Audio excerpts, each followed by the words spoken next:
সালটা ছিল 2024-এ 11ই মার্চ।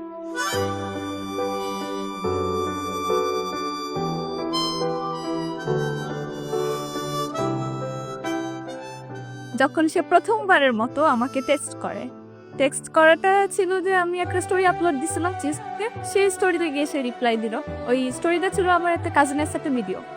তো সেখানে গিয়ে সে রিপ্লাই দিয়ে আমাকে বলতেছে যে বাচ্চাটা অনেক কিউট। তো আমি দেখি খুবই অবাক হলাম যে আরে এই ছেলে কোথা থেকে আসলো আমার ফ্রেন্ড লিস্টে, আমি তো চিনি না। যদিও যখন প্রথমবার আমাকে রিকোয়েস্ট পাঠায় তখন আমি একবার দেখছিলাম, দেখে এমনি পাত্তা দিয়ে নেই রেখে দিচ্ছি। এর অনেক মাস পরে সে আমাকে রিপ্লাই দিয়ে জানান দিল যে হাই আমি আছি। তো আমি বললাম যে থ্যাঙ্কস। তখন একটা ব্লেন্ডার করো। তো আমরা নর্মালি করি কি যে কেউ থ্যাঙ্কস দিলে ওয়েলকাম বলে, কিন্তু সে আমাকে ওয়েলকাম বললো না।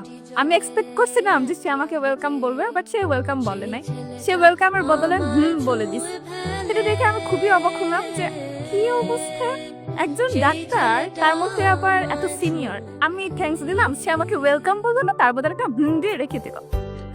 পরে আমি একটু দ্বিধাদ্বন্দ্বে ছিলাম যে তাকে কি আমি এটা বলবো যে কেউ থ্যাঙ্কস দিলে তাকে ওয়েলকাম বলতে।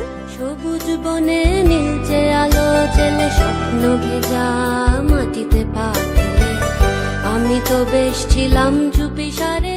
তো এখান থেকে আর কি আস্তে আস্তে কথা বলতো, খুব বেশি একটা কথা বলতো না। এন্ড সে অনেক ইন্ট্রোভার্ট টাইপের, কথা খুবই কম বলে। কিন্তু আমি তখন বুঝতে পারি নাই যে সে এতটা ইন্ট্রোভার্ট, কথা বলতে পারে না।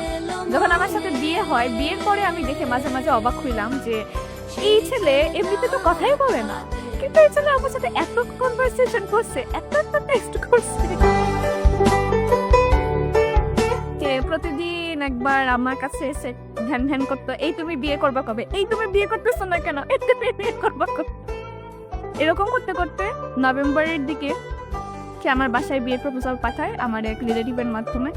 তো বিয়ের প্রপোজাল আসার পরে দেখা গেল যে আমার ফ্যামিলির সবাই রাজি হয়ে গেল এবং তার ফ্যামিলি থেকেও সবাই রাজি হয়ে গেল। অবশেষে 4 হাত এক হতে চলেছে। ছোট্ট আমি দুষ্টু আমি সেজে কেমন যেন হলাম জড় সড়, আকাশ ভরা তারার আলো দেখে বৃষ্টি ভেজা মাটিতে পা রেখে বুক ভরা আবেগটুকু ঠেকে হঠাৎ করে হয়ে গেলাম বড়। এরপর আমরা 2025 সালের মার্চের 3 তারিখ বিয়ে করলাম। আর দেখতে দেখতে 1 বছর পার হয়ে যাচ্ছে আমাদের। আরো অনেক জার্নি একসাথে করা বাকি আছে, long way to go together. মন পাহাড়ি